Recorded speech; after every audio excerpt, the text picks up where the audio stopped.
To all of you who get so pissed off when the No Kings protests are critiqued, you understand that criticism is a necessary part to continue to do better, right? Because while it is true that I have critiqued every No Kings protest that there has been, I have also continually said that there is an incredible potential at all of these events for incredible amounts of good.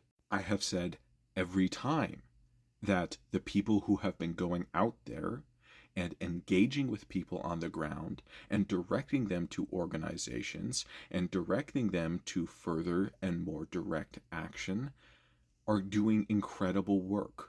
And I have also said every single time that when all of these millions of people go out into the streets and have these events, that if they follow up with action because of that event, then I'm wrong.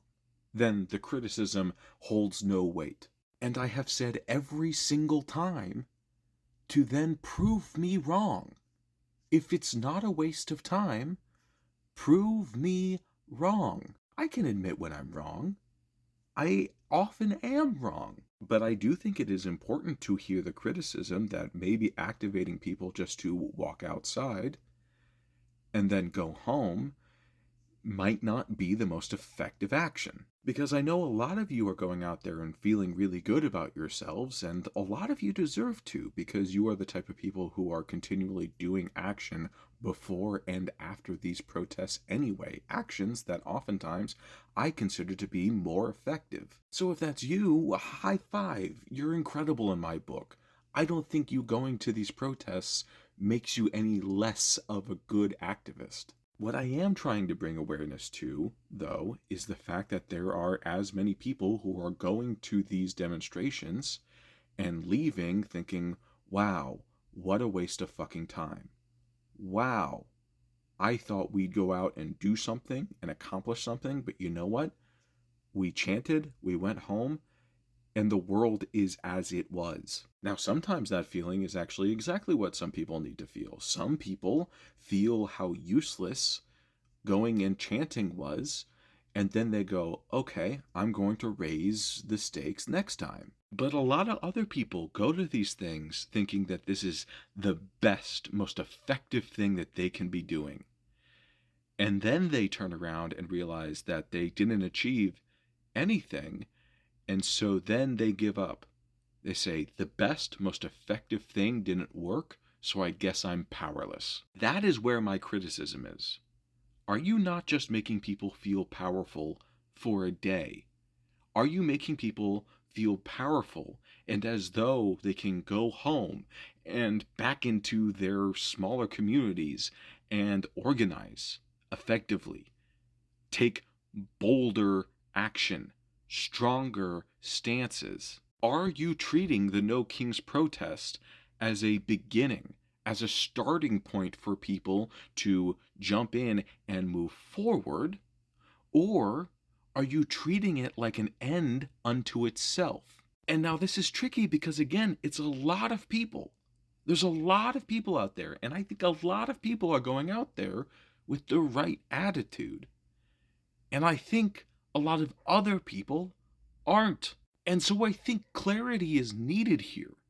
I think this conversation needs to be had because I think the people who are going out there with the right intentions need to be in bigger positions of leadership in this movement. I think the people who understand that sooner or later direct action is required, that seizing, controlling, and using to our benefit the levers of power is necessary for our victory.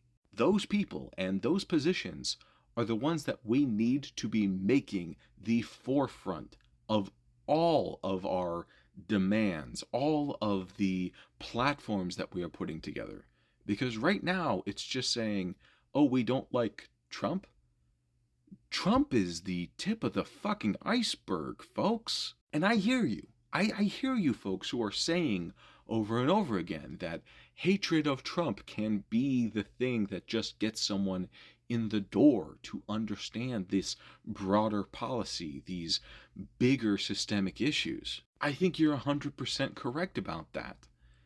And also, what I am not seeing from these No Kings protests is any sort of large systemic effort to move people in that direction. I am seeing pockets of people, organizations, who were already doing the more effective business of organizing, showing up, trying to get people to listen, and trying to connect them to broader and more effective efforts. All I am saying is those efforts shouldn't be happening on the sidelines. They should be the main stage. They should be the messaging. And the wild thing is, I've gotten so much criticism for critiquing No Kings over the last few days, but no one is critiquing my criticism. They're just mad that I am criticizing. I'm not seeing anyone argue against the points I am making. They are arguing against the idea of making points. That's not how you get people to grow class consciousness. You get them to grow class consciousness by bringing them further into the conversation. You get them to understand not just the shortfalls of the other side, but where we often go wrong, so that they can make accurate judgment calls as to when they need to do that shit anyway because it's the best that we have, or when we need to completely pivot towards more effective actions because we figured out how to do more effective actions. Because I can tell you that's what I do every single fucking time. When I get a whole lot of messages that are mostly saying the same thing, I sit with them. I read most of them. I ask myself, am I wrong? Well, this is the point that they are making. This is my response to that. This is the reason why I have that response. This is the historical basis, the political theory that tells me that my position is still strong and valid against this opposing argument. That is what we need to be cultivating in people, not shut the fuck up and do what we tell you.